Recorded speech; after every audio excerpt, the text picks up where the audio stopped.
ओम शांति। आज सवेरे बाबा की मुरली हम सभी ने सुनी और बाबा ने इसी विषय के ऊपर बाबा ने कहा तुम्हें नशा होना चाहिए कि कौन तुम्हें पढ़ाता है, किसके सामने तुम बैठे हो।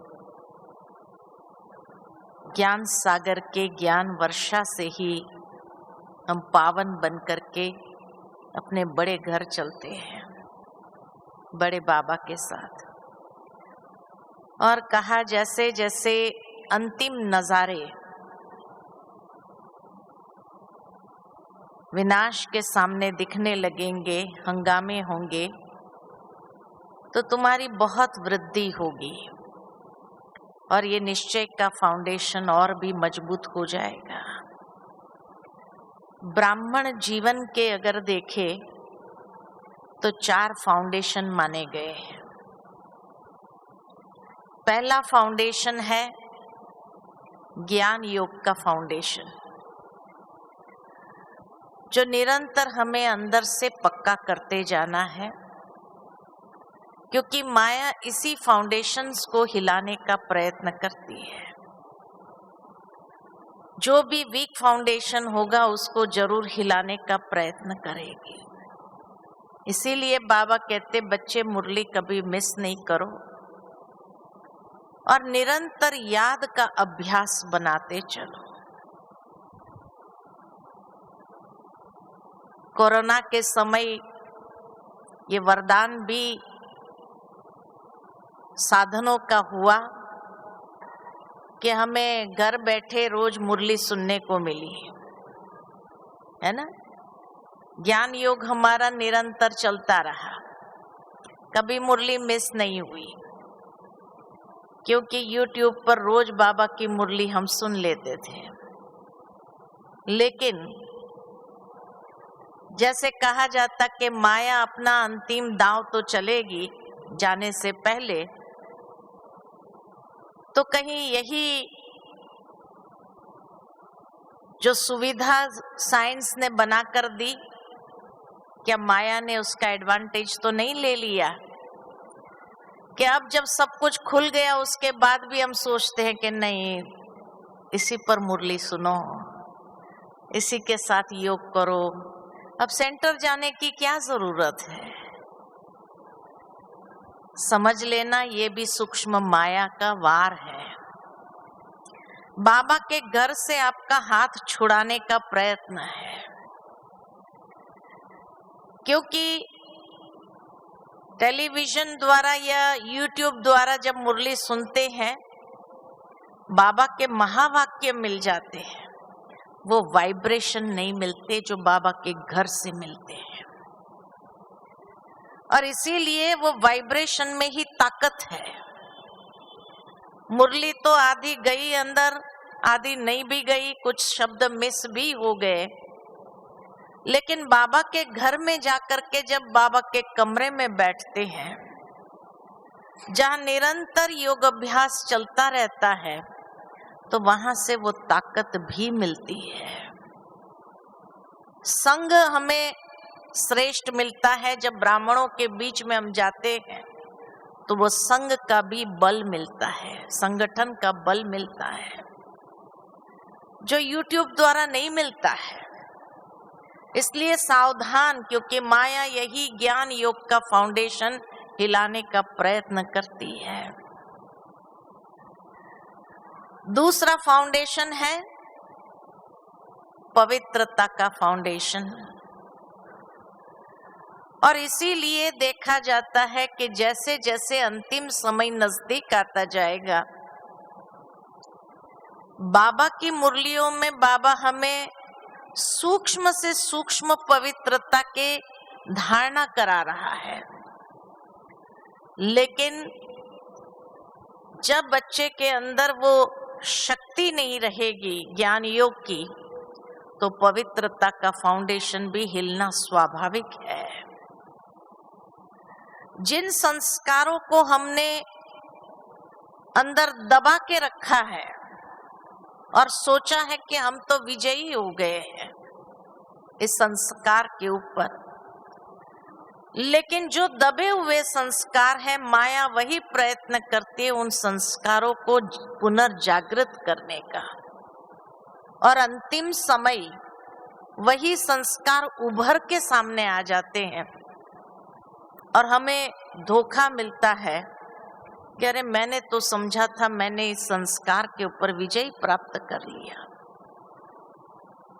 इसीलिए इस धोखे से भी अपने आप को बचाना है, और जो सूक्ष्म से सूक्ष्म प्यूरिटी की बात बाबा करते हैं, उस फाउंडेशन को जितना हो सके मजबूत करते जाए। तीसरा फाउंडेशन है निश्चय का फाउंडेशन, क्योंकि माया अंतिम समय ये निश्चय हिलाने का ही प्रयत्न करेगी, और उसमें भी चारों प्रकार के निश्चय होना बहुत आवश्यक है। अगर निश्चय बुद्धि नहीं तो न वो नशा चढ़ता है और न उस निशाने तक हम पहुंच सकते हैं, क्योंकि निश्चय बुद्धि होना अंदर से उमंग उत्साह के पंख, हिम्मत के पंख को डेवलप करना, विकसित करना। जो पंख कटे हुए हैं, जो पंख टूटा हुआ है, निश्चय बुद्धि होते हैं तो एकदम हिम्मत और उमंग उत्साह के साथ ऊंची उड़ान भरना आसान हो जाता है। और उस निशाना कौन सा है हमारा? संपूर्णता का निशाना, संपूर्ण फरिश्ता स्वरूप। उस निशाने तक भी पहुंचना आसान हो जाएगा। और चौथा फाउंडेशन है अनुभव का फाउंडेशन, क्योंकि अनुभवी कभी भी धोखा नहीं खा सकते हैं, अनुभवी सहज विजयी हो जाते हैं। इसलिए ब्राह्मण जीवन के ये 4 फाउंडेशन हैं: ज्ञान योग का फाउंडेशन, पवित्रता का फाउंडेशन, निश्चय का फाउंडेशन और अनुभव का फाउंडेशन।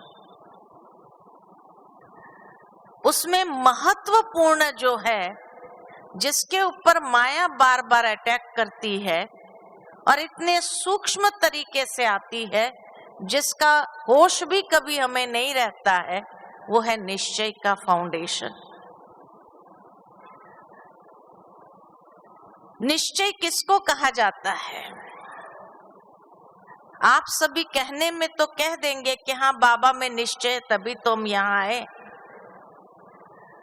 बाबा में निश्चय है, ज्ञान में निश्चय है, तभी तो हम बाबा के ज्ञान में चल रहे हैं।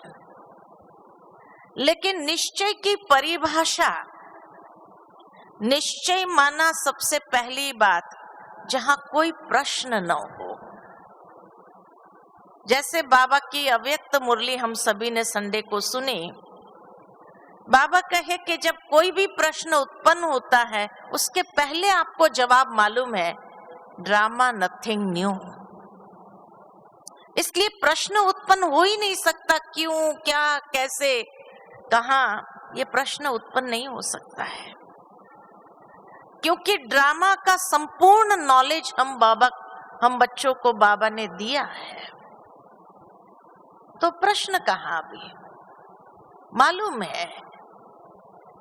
अगर कुछ भी होता है तो क्यों, क्या नहीं, लेकिन फुल स्टॉप, बिंदी लगाओ। बाबा ने कहा इसमें भी कोई कल्याण समाया हुआ है। तो जहां जिज्ञासा वश कोई प्रश्न होता है, वो बात अलग होती है। लेकिन वैसे बाबा ने ज्ञान से संबंधित हर बात का जवाब हमें दिया है। और फिर भी अगर कोई जिज्ञासा वश प्रश्न है जानने के हिसाब से, तो बाबा की मुरलियों में दूसरे दिन हमें वो उसका जवाब मिल ही जाता है। तो प्रश्नात्मक बुद्धि नहीं, निश्चय बुद्धि माना फुल स्टॉप बुद्धि, प्रश्नात्मक बुद्धि नहीं। दूसरा, निश्चय बुद्धि माना शक नहीं, डाउट्स नहीं, पता नहीं ऐसा किया तो ऐसा न हो जाए, पता नहीं ये बात कही तो ऐसा तो नहीं समझ लिया जाए, पता नहीं पता नहीं पता नहीं। जहां पता नहीं आया माना निश्चय बुद्धि नहीं है। निश्चय बुद्धि आत्मा माना उसको हर बात पता है। पता नहीं ये डाउट्स नहीं आ सकता है। तीसरा निश्चय बुद्धि माना जहां दुविधा न हो, कंफ्यूजन न हो, ये करे या ये करे, ये करना सही है ऐसा करना सही है। जहां ये दुविधा आती है, मूंज है अंदर, कंफ्यूजन है, तो उसको निश्चय बुद्धि नहीं कहेंगे। निश्चय बुद्धि माना निश्चित भविष्य को जानते हुए निश्चिंत रहने वाले। तो दुविधा न हो, शक न हो। निश्चय बुद्धि माना जहां कोई भी प्रकार का भय न हो, निडर, निर्भय। इसलिए भगवान की महिमा में भी एक आता है निर्भय, निर्वैर। जहां हजार भुजा वाला बाबा मेरे साथ है और मुझे ये निश्चय है, तो भय किस चीज का? बाबा कहे अगर अक्षौणी सेना भी आपके सामने आ जाए और आप अकेले हो तो भी याद रखो कि हजार भुजा वाला बाबा आपके साथ है, आपकी विजय निश्चित है। क्योंकि सत्यता की शक्ति है अंदर। जहां सत्यता की शक्ति है तो निर्भय है, निर्वैर है। ये निश्चय बुद्धि। पांचवी बात, निश्चय बुद्धि माना व्यर्थ जीरो। जो सोच चले वो निश्चय बुद्धि के कारण जैसे समर्थ। अगर हमारे मन के अंदर व्यर्थ की कंप्लेन है, व्यर्थ बहुत चल रहा है, तो व्यर्थ हमारे निश्चय के फाउंडेशन को कमजोर करता है, हिलाता है। इसलिए ये हिल नहीं सकता है और न टेंशन क्रिएट कर सकता है। व्यर्थ चलेगा तो टेंशन भी होगा। निश्चय बुद्धि माना जहां टेंशन नहीं है। क्योंकि ड्रामा की इतनी क्लियर अंडरस्टैंडिंग हमारे पास है, तो हम ड्रामा के ज्ञान को, आदि मध्य अंत को बहुत अच्छे से जानते हैं। तो फिर वहां हमारा निश्चय कमजोर कैसे हो सकता है? इन सब बातों के आधार पर अगर चेक करें कि क्या मेरा निश्चय का फाउंडेशन मजबूत है, क्योंकि अभी माया अंतिम दांव में जब आएगी तो यही निश्चय के फाउंडेशन को हिलाने का प्रयत्न करेगी, कमजोर करेगी। और ये सूक्ष्म तरीके से आती है तो पता ही नहीं चलता है। तो चारों बातों में निश्चय, स्वयं में भी निश्चय, बाबा में भी निश्चय, ड्रामा में भी निश्चय और परिवार में भी निश्चय। अभी माया का आने का स्वरूप कौन सा है? माया का आने का स्वरूप कौन सा है? माया भगवान का रूप धारण करके आएगी, आ रही है। भगवान का आवाज निकाल करके आएगी और निश्चय के फाउंडेशन को हिलाएगी। शास्त्रों में कथा है, आप लोग ने पता नहीं सुनी होगी, याद होगा। शास्त्र में एक बहुत सुंदर इसी बात पर कथा है। आपने सुना होगा पौंड्रिक की कहानी। शास्त्र में पौंड्रिक नाम का एक असुर था, लेकिन उस असुर के पास ऐसी शक्ति थी कि वो जो रूप धारण करना चाहे वो रूप धारण कर सकता है। और इसीलिए कहा जाता है शास्त्र में, जब श्री कृष्ण कहीं बाहर गए द्वारका से कोई कारणवश, तो उसी समय पौंडरिक वहां आ जाता है और द्वारकाधीश का रूप धारण करके वो वहां बैठ जाता है उसकी गद्दी पर। और जब असली कृष्ण आता है तो कहता है कि ये फ्रॉड है। और लोगों भी, क्योंकि सारी एक्शन उसके जैसी, बात उसके जैसी, आवाज उसके जैसा, तो स्वयं द्वारका के लोग भी द्वारकाधीश को पहचान नहीं सके। ये शास्त्रों में कथा है। इसलिए सावधान, आज भी ऐसा पौंडरिक आएगा और आपके निश्चय के फाउंडेशन को हिलाने का प्रयत्न करेगा। क्या करना चाहिए? क्या करना चाहिए? हाँ, उनके पीछे जाना चाहिए। अरे बाबा आता है, बाबा आता है, देखो बाबा जैसा ही आवाज है, बाबा जैसे ही ज्ञान सुनाते हैं। हाँ, जाना चाहिए। सबसे बड़ी परख क्या है? परख शक्ति के ऊपर अव्यक्त इशारे चल रहे हैं। पहचान क्या है? क्योंकि पहचान परख शक्ति बहुत पावरफुल चाहिए, नहीं तो धोखे में आ जाएंगे और निश्चय का फाउंडेशन हिल जाएगा। अंतिम समय चल रहा है और निश्चय का फाउंडेशन ही हिल गया तो अंत मते सो गति क्या होगी? सोचने की बात है। पहचान क्या है? बाबा की अभी 12 तारीख की, परसों जो संडे आ रहा है, उस मुरली में आप सुनेंगे 91 के बाबा के मधुर महावाक्य है। मैं उस मुरली को पढ़ रही थी और मन में आया कि आप सभी शायद रास्ते में होंगे और सुनेंगे उस मुरली को। बाबा ने बहुत अच्छी बात कही है कि बाबा ने साकार में मधुबन की धरनी को अपनी योग की शक्ति से सींचा है, अपने कर्मों से सींचा है।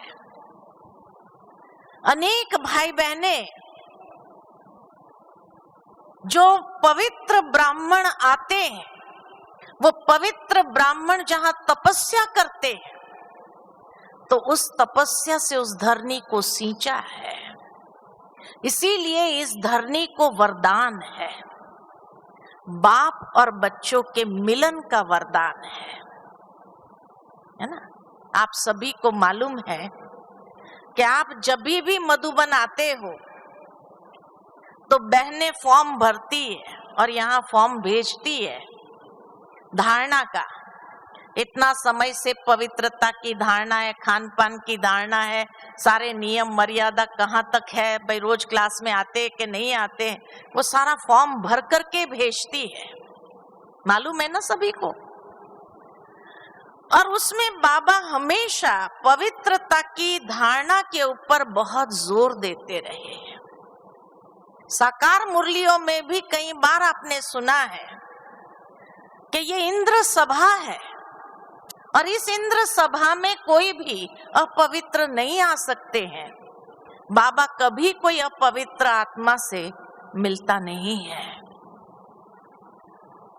और इसीलिए हमेशा कहते हैं अगर कोई ब्राह्मणी भी कोई अपवित्र व्यक्ति को लेकर के आई तो वो स्वयं ही उस कर्म से श्रापित हो जाते हैं।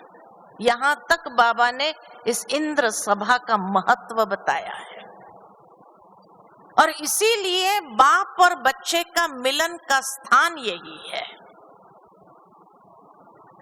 अब जहां पर पौंडरिक आता है, पौंडरिक तो नगर नगर गांव गांव घूम रहा है ना, और फिर कह दिया वही मधुबन है। मधुबन की महिमा को भी गलत तरीके से बता दिया ताकि लोगों का निश्चय टूटे। इसलिए कहा कि वही मधुबन है। अरे उस धरनी को न पवित्रता की शक्ति से सींचा गया है। जो क्लास में आ रहा है उनको न पूछा जा रहा है कि भाई आपकी पवित्रता की धारणा कहाँ तक है। जिनके घर में जाकर के रहते, सेंटर तो है नहीं, जिनके घर में जाकर के रहते हैं क्या उनके बहू बच्चे ज्ञान में चल रहे हैं? उनका घर में वो पवित्रता है? नहीं है। और उस सभा में भी जो धारणाओं पर चल रहा है, नहीं चल रहा है, वो जाकर के बैठते हैं, बाबा के मिलन मना रहे हैं, बाबा से मिलन मना। वहां तो हमें फॉर्म भरना पड़ता है, यहाँ कोई फॉर्म नहीं भरना पड़ता है। यही सबसे बड़ी पहचान है कि जिस शक्ति के बारे में ब्रह्मा बाबा ने भी कभी कॉम्प्रोमाइज नहीं किया। कहा जाता है कि कराची के अंदर जब बाहर वाले बाबा के पास आए कि बाबा आपका ज्ञान बहुत अच्छा है, हम सब आपके साथ हो जाएंगे, सिर्फ आप ये पवित्रता की बात निकाल दो तो हम सब आपके साथ हैं। ब्रह्मा बाबा ने क्या कहा? मैं थोड़ी कह रहा, ये तो शिव बाबा आकर के कह रहा है कि पवित्र बनो। और दुनिया के अंदर कई लोग कुमार कुमारी रहते हैं, शादी नहीं करते हैं, लेकिन पवित्र नहीं रह सकते हैं। लिव इन रिलेशनशिप चलता है उनका, पवित्र नहीं रह सकते हैं। अगर आप सभी घर गृहस्थ में रह करके भी पवित्र रह सकते हैं तो वो तभी रह सकते हैं जब परमात्मा शक्ति का वरदान मिला है। ऐसे नहीं रह सकते हैं कोई। तभी तो लोगों को डाउट आता है, सन्यासियों को भी डाउट आता है कि इतने सारे घर गृहस्थ में रहने वाले पवित्र कैसे रह सकते हैं। हम लोग नहीं रह सकते थे, इसीलिए तो हमने घर गृहस्थों को छोड़ा और हम सन्यासी बने। बाबा ने कहा है कि बच्चे, आप सबकी पवित्रता ही एक दिन ये बड़े बड़े साधु महात्मा संतों को भी आपके चरणों में गिराएगा। कैसे? यही तो परमात्मा शक्ति का सबसे बड़ा प्रमाण है कि आज लाखों भाई बहने अगर घर गृहस्थ में रह करके पवित्र बने हैं तो बिना परमात्मा शक्ति के वरदान के नहीं बन सकते हैं, नहीं बन सकते। इसीलिए कहा कि दुनिया में कोई आज गृहस्थी बनना नहीं चाहता है, सिंगल रहते हैं लेकिन फिर भी पवित्र नहीं रह सकते, क्योंकि उनके पास ये वरदान नहीं है। तभी तो बाबा कहते हैं दुनिया बहुत गंदी है, छीछी दुनिया है, बहुत पतित दुनिया है। और इस पतित दुनिया के अंदर आप पवित्र रह रहे हैं तो यही तो सबसे बड़ी भगवान की शक्ति का प्रमाण है कि नहीं है? है। इसीलिए कोई अगर कहे कि हमें तो भगवान के वरदान का अनुभव नहीं, ये सबसे बड़े वरदान का अनुभव करके देखो। और इसीलिए कहा कि वो पौंड्रे कोई भी गांव में आता है जहां न उस धरनी को सींचा गया है, न वहां उस गृहस्थी में उनके बच्चे ज्ञान में चल रहे हैं, वहां किचन में शुद्धि है, जहां पवित्रता का इंपॉर्टेंस ही खत्म कर दिया हो या उसको कॉम्प्रोमाइज कर दिया हो, उसको भगवान कहा जा सकता है? वो बाबा हो सकता है? सबसे बड़ी बात यह है। इसीलिए कहा परख शक्ति को अपनाओ कि परमात्मा अभी तक भी वो शक्ति हमें प्रदान कर रहे हैं। आज जो भी ऑनलाइन बाबा के बच्चे बने हैं वो सभी भी सहजता से अगर इस धारणा पर चल सके हैं तो कैसे चल सकते हैं? बिना परमात्मा के वरदान के नहीं चल सकते हैं। तो इसीलिए समझ में आता है कि भगवान ने आज दिन तक मधुबन छोड़ करके और कहीं पर भी नहीं आया। कहने का भावार्थ दादी जानकी ने कहा भी कि बाबा एक बार तो लंदन आओ। बाबा ने कहा मधुबन बनाओ तो जरूर आएंगे। मधुबन बनाओ का मतलब, मधुबन बनाओ का मतलब है कि जिस तरह इस धरनी को इतना सींचा गया है, इतने भाई बहनों का, लाखों भाई बहनों के योग की शक्ति से सींचा गया है, इस वातावरण को पवित्र बनाया गया है, तब भगवान आता है। ऐसे ही सब धरनी पर नहीं आता है। लंदन में बाबा कभी नहीं आए।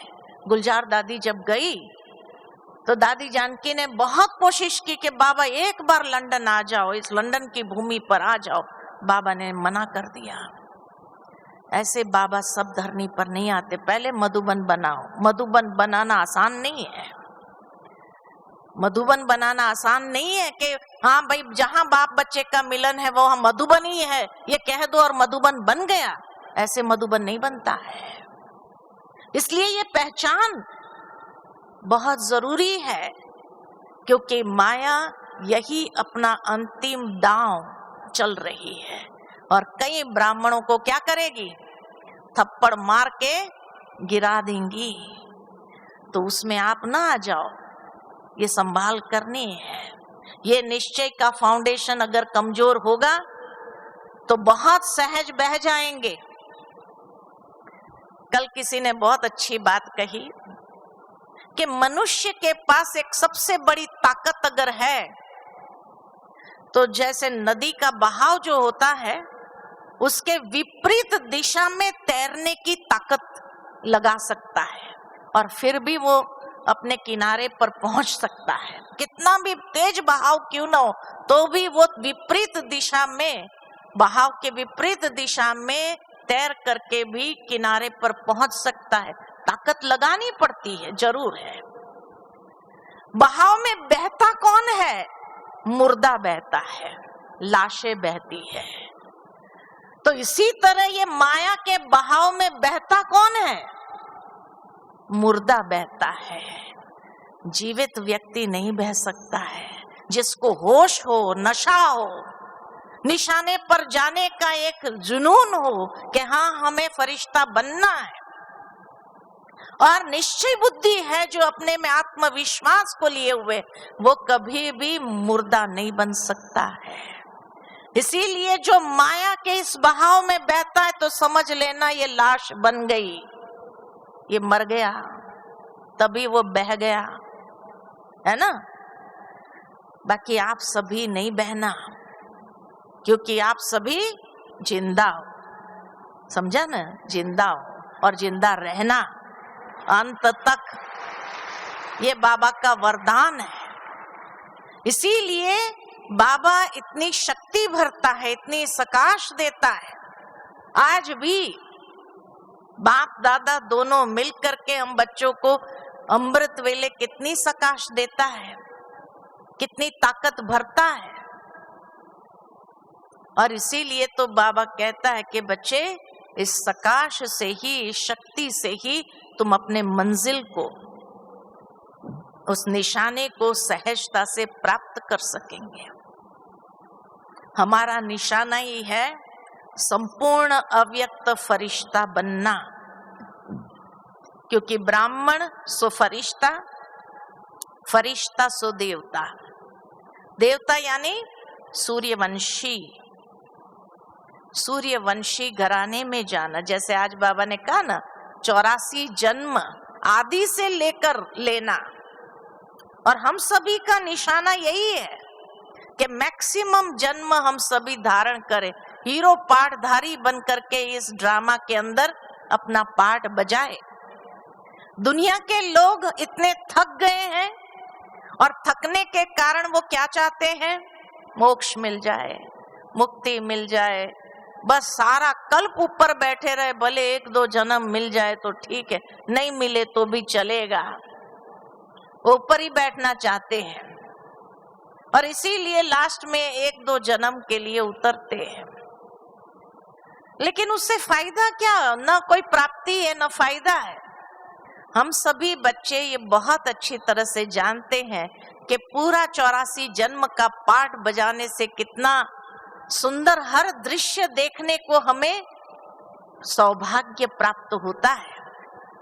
ये सौभाग्य मिलना, सतयुग के देवी देवताओं के साथ पाठ बजाना, त्रेता युग में राम राज्य में पाठ बजाना, हर एक समय का पाठ न्यारा निराला है। भक्ति का भी पाठ बजाया, खूब भक्ति किया हमने, तभी भगवान मिला। वो भी कहते हैं भक्ति करेंगे तो भगवान मिलेगा, लेकिन उनको फिर भी नहीं मिलता है, और हम लोगों को मिल गया। तो इसीलिए हम सभी ने भक्ति भी अथाह की है और इसीलिए भगवान का अनुभव भी किया है। तो सारे चक्र के अंदर विभिन्न पार्ट हमने बजाए। आप सोचो, ये लास्ट जन्म भी हमारा इतना अच्छा है, तो द्वापर का पहला जन्म भी कैसा होगा? लास्ट जन्म में, अंतिम जन्म में, पतित दुनिया में भी हमारे पास अच्छी बुद्धि थी जो भगवान को पहचान सके, अच्छा चरित्र बनाया, इतनी ताकत थी, अच्छे बुद्धि, सोचने की शक्ति, मन की शक्ति, ये सब अच्छी अंतिम जन्म में भी इतनी अच्छी है। तो सोचो द्वापर के पहले जन्म में भी कैसी होगी, सतयुग के पहले जन्म में भी कैसी होगी। तो इसीलिए कहा कि पूरे चक्र के अंदर पाठ बजाने का जो एक सौभाग्य है, विभिन्न रंग रूप सब कुछ देखा हमने, समय को परिवर्तन होते हुए देखा। और अभी भी जो दुनिया के अंदर चल रहा है, देखने के बाद, सुनने के बाद कोई आश्चर्य नहीं लगता है। दुनिया के लोगों को कितना, हाँ ये ऐसा हो गया, अच्छा ये हो गया, हर बात में आश्चर्य। और हम लोग सुनते हैं तो उसके बावजूद भी ये तो होना ही था, बाबा ने कहा था। कोई हम बहुत गिरी हुई बातें सुनाते तो भी कहेंगे ये तो होना ही था, ये तो बाबा ने बताया हुआ है, कलयुग है तो यहाँ नहीं होगा तो कहाँ होगा, है ना। तो आश्चर्य नहीं लगता है। ये है निश्चय बुद्धि कि जहां हर बात का जवाब हमारे पास है ही है। इसीलिए बाबा कहे तुम कोई भी माया के बहाव में आकर के बह नहीं सकते हो। माया के विपरीत दिशा में भी चलने की ताकत तुम्हारे अंदर है, और ये ताकत अपने निश्चय से आई है। निश्चय बहुत बड़ी ताकत है। चारों ही निश्चय जो है उसमें बहुत बड़ी, एक तो आत्मविश्वास, स्वयं में निश्चय माना आत्मविश्वास इतना पावरफुल है जो कैसे भी करके हमारे मन में ये संकल्प नहीं आता है कि पता नहीं अभी कर पाएंगे नहीं कर पाएंगे, बाबा तो कहता है लेकिन मेरे से तो होगा नहीं शायद। नहीं, बाबा की मुरली सुनते ही हमारे अंदर वो नशा आ जाता है। आज बाबा ने कहा ना, करके देखते हैं, आज बाबा ने कहा करके देखते हैं। देखो एक बात मैं कहूँ आज आपको, बाबा की मुरली हम सुनते हैं, ये मुरली 5 साल का स्टॉक है, साकार मुरली का 5 साल का स्टॉक है हमारे पास। ये मुरली कितनी बार चल चुकी है? राजू भाई से पूछा कितनी बार मुरली चली साकार बाबा जाने के बाद, कहा 11वीं बार चल रही है, 11वीं बार चल रही है। जो पुराने हैं 11 बार तो सुना है, अच्छा 11 बार नहीं तो भी 5-6 बार तो सुना है, जो पीछे भी आए हैं तो 5-6 बार तो सुना है। आज अगर आप अपने बच्चे को कोई बात का गाइडेंस देना चाहो लौकिक में, या आपका पिताजी आपको कोई बात का गाइडेंस देना चाहते हैं कि बेटा हमारे अनुभव ये है और हम अपने अनुभव से तुमको बता रहे हैं कि ऐसा करो, ये करो, वो करो, वो करो, तो बच्चे भी क्या कहते हैं? बच्चे क्या कहते हैं? बाबा अपने पिताजी को क्या कहते हैं? पिताजी ये आपके समय की बात थी, आज का जमाना बदल गया। आज वो जमाने की बातें आप अगर कितना भी अपने अनुभव के आधार पर बताएंगे, लेकिन आज के लोगों की मेंटालिटी ऐसी है, नहीं चल सकता है, वो अनुभव काम नहीं कर सकता है, कहते हैं ना बच्चे आज के। लेकिन बाबा हम बच्चों को समझाते रहे, 60 साल पहले जो मुरली चलाई है, आज भी जब सुनते हैं तो आज भी कोई भी बच्चा ये नहीं कहता है कि बाबा आज की दुनिया में ये संभव नहीं है, आपके समय में संभव थी, आज के युग में ये संभव नहीं, कहता है कोई? आज भी वो 60 साल पहले वाली शिक्षाएं आज भी इतनी ही उपयोगी सिद्ध होती है कि बाबा ने ये बात कही मुरली में और हमने ट्राई किया, और ट्राई करके हमने अनुभव कर लिया। कहते हैं ना। अच्छा, कोई बात का प्रश्न उत्पन्न होता है, दूसरे दिन मुरली में उसका जवाब मिल जाता है। मिल जाता है कि नहीं मिलता है? और जब मिल जाता है और वैसे ही करते हैं तो रिजल्ट मिलता है या नहीं मिलता है? रिजल्ट भी मिल जाता है। तो परमात्मा ज्ञान हमें जो दे रहा है उसका प्रमाण भगवान का ज्ञान है। उसका प्रमाण क्या? कि 60 साल के बाद भी वो बातें एवरग्रीन है, हर आयु वालों के लिए उपयोगी है, हर एक व्यक्ति के लिए ये प्रैक्टिकल है। कोई नहीं कहेगा बाबा आपकी बातें प्रैक्टिकल नहीं है, आपके जमाने में वो बात थी, आज के जमाने में ये बात एप्लीकेबल नहीं है, ऐसा कोई भी कहेगा बाबा की मुरली सुन करके? नहीं, आज भी ऐसा लगता है कि वही बातें जैसे हो रही है। 60 साल पहले कही थी, उस समय शायद नहीं भी हुई हो, लेकिन आज हो रही है। बाबा ने कहा था थोड़े हंगामे और बढ़ने दो, फिर देखो सब वृद्धि कैसे। और एक कोरोना क्या आया, कितनी वृद्धि हो गई सब सेंटरों पर। ऑनलाइन बच्चे कितने हो गए, ऑनलाइन कोर्स करने वाले कितने निकले, बहुत। तो कैसे बाबा की 60 साल पहले कही हुई बात भी आज एवरग्रीन है या नहीं है? इसीलिए बाबा की हर बात पर निश्चय, हर बात में निश्चय कि वो सदा के लिए एवरग्रीन है। ये कोई बच्चा नहीं कह सकता कि बाबा आपकी मुरली आज के युग में एप्लीकेबल नहीं है। रिजल्ट मिलता है।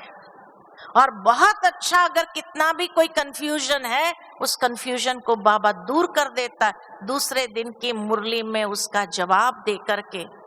कई भाई बहनें सुनाते अनुभव, अरे इतना कंफ्यूजन था, हम सोच समझ नहीं पा रहे थे, ये करे ऐसा करे वैसा करे, इतनी दुविधा अंदर चल रही थी, लेकिन बाबा ने आज सारी बात क्लियर कर दी। है कि नहीं अनुभव? है, सभी को है। यही तो परमात्मा ज्ञान की शक्ति है, यही परमात्मा ज्ञान की शक्ति है कि इतना क्लियर आज भी उसका अनुभव होता है। बाबा ने 12 तारीख की मुरली में बहुत अच्छी बात ये बताई है कि ये मधुबन की धरनी को वरदान है। एक तो बाबा से मिलन का अनुभव कराने की, जो हर एक बच्चे आज भट्ठी में भी अनुभव करते कि जैसे बहुत अच्छा योग लगा संगठन में, ऐसा योग वहां नहीं लगता है घर में जो यहाँ लगा। दूसरी बात कि जो सहज योग में बाबा से मिलन मनाने बैठेंगे तो अव्यक्ति मिलन का भी सहज अनुभव कर सकेंगे। बाबा ने ये वरदान दिया है और कहा ये मधुबन की धरनी को ही वरदान है। इसीलिए यहाँ आते हैं। तो आज की साकार मुरली में भी बाबा ने क्या कहा, यहाँ आते हैं तो इसका पूरा लाभ लो। अगर ये सोचते अंबाजी घूमने जाए, वहां घूमने जाए, वहां तो जो लाभ लेना चाहिए इस धरनी का वो लाभ नहीं उठा सकते हैं। अरे घूमने का काम तो आप करते ही रहे हैं, यहाँ आकर के इस धरनी का लाभ नहीं लिया। देखो बाबा के 60 साल पहले कहे हुए महावाक्य आज भी एवरग्रीन, कि यहाँ आकर के इस धरनी का लाभ नहीं लिया तो कब लेंगे? इसलिए बाबा समझते हैं ये बच्चे ने कुछ समझा ही नहीं है। अरे बाबा यहाँ इस धरनी को वरदान है सर्व मनोकामनाएं पूर्ण करने की। कई भाई बहने कहते हैं मुझे, अरे आज ही हमने सोचा बहन जी आपसे मिलना है और आप सामने आ गए। है कि नहीं अनुभव?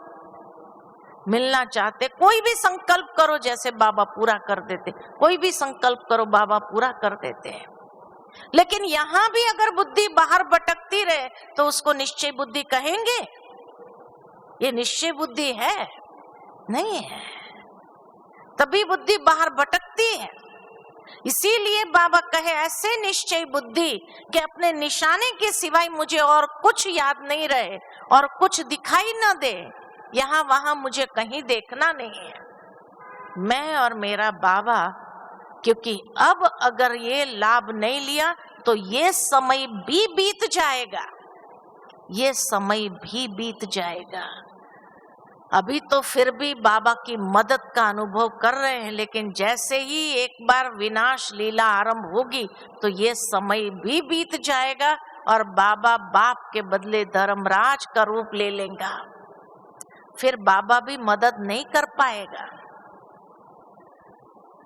उस समय आप सोचेंगे कि भाई हम कई बार आए लेकिन क्या करें, उस समय घूमने चले गए, यहाँ चले गए, तो जो लाभ लेना चाहिए वो तो नहीं लिया, तो पश्चाताप होगा कि नहीं होगा? लगातार बाबा की मुरली 3-4 दिनों से निश्चय को लेकर के कितनी पावरफुल चलती रही है, सोचो। इसीलिए बाबा कहते हैं कि बच्चे ऐसे निश्चय बुद्धि बन करके उस निशाने पर ही अपनी दृष्टि को रखो कि मैंने ये ब्राह्मण जीवन लिया तो क्यों लिया। ये स्पष्ट अपने सामने क्लीन और क्लियर हो, बुद्धि इतनी स्वच्छ हो जो क्लियर उस निशाने को देख सके कि हाँ, मुझे यही समय में, यही जीवन में उस निशाने तक पहुंचना है, संपूर्ण फरिश्ता स्वरूप इस निशाने तक पहुंचना है। और उसके लिए जो बूस्टर का काम करता है वह नशा। नशा जितना होगा बूस्टर का काम करेगा, वो उड़ेगा। जितना ऊंचा उड़ान भरना चाहो उड़ सकते हो और उस मंजिल को पहुंच सकते हो। बाबा ने 12 तारीख की मुरली में यही बात कही कि अभी तक भी फाइनल समाप्ति का बुगल नहीं बजा है। एक बार बुगल बज जाएगा फिर बाबा मदद नहीं करेगा। अभी तक समाप्ति का बिगुल नहीं बजा है, इसलिए बाबा फिर भी सूक्ष्म में मदद कर रहा है। तो निश्चय बुद्धि होकर के नशे में आकर के, वो नशा ही हमारे लिए बूस्टर है जो उस निशाने तक हमें सहजता से पहुंचा देगा। लेकिन हमें माया के अनेक रंगीन बहावों में बहना नहीं है, बहना नहीं है। कोई कितना भी कुछ भी कहे, अरे वहां बहुत अच्छा है, वहां बाबा आता है, वहां मम्मा आती है, वहां दादी आती है, देखो एकदम दादी जैसा आवाज है, ये सब पौंडरिक है। ये पौंडरिक की कथा सामने ले आओ और ये सब पौंडरिक है, ये समझते हुए आप अपने निश्चय में कमजोर नहीं होना है, ठीक है ना। तो निश्चय बुद्धि विजयंती, विजय, हार में भी विजय का अनुभव, विजय में भी विजय का अनुभव। जीत में जीत का अनुभव तो है, लेकिन हार में भी जीत का अनुभव। चाहे सारे लोग आपके आसपास वाले कहे नहीं नहीं वहां जाओ, वहां जाओ, वहां, आप अपने निश्चय बुद्धि, वो कहेंगे ये तो हारा हुआ, कोई बात नहीं, लेकिन आपकी विजय निश्चित है। तो निश्चय बुद्धि विजयंती, अर्थात हर बात में वो विजय का अनुभव करते हुए, सफलता का अनुभव करते हुए संपूर्ण सिद्धि को सहजता से प्राप्त कर लेंगे। ये अनुभव करना है, संपूर्ण सिद्धि को जीवन के अंदर अनुभव करना है, ठीक है ना, ठीक है। तो निश्चय बुद्धि विजयंती, ये चारों फाउंडेशन को बहुत पक्का करना है। निश्चय के फाउंडेशन को डबल अंडरलाइन करना है, क्योंकि माया उसी को हिलाने का प्रयत्न बड़े सूक्ष्म स्वरूप से करती है, उसको पहचानना बहुत जरूरी है, ठीक है। अच्छा, ओम शांति।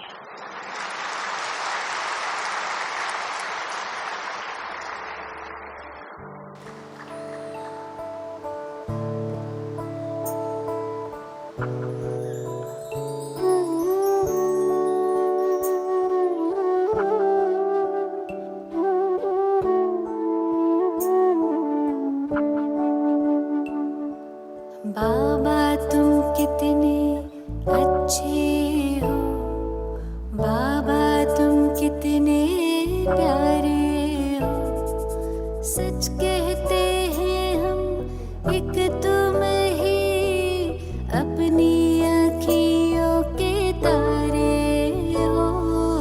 बाबा तुम कितने अच्छे हो, बाबा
के तेरे हंसते गाते हम घर जाए।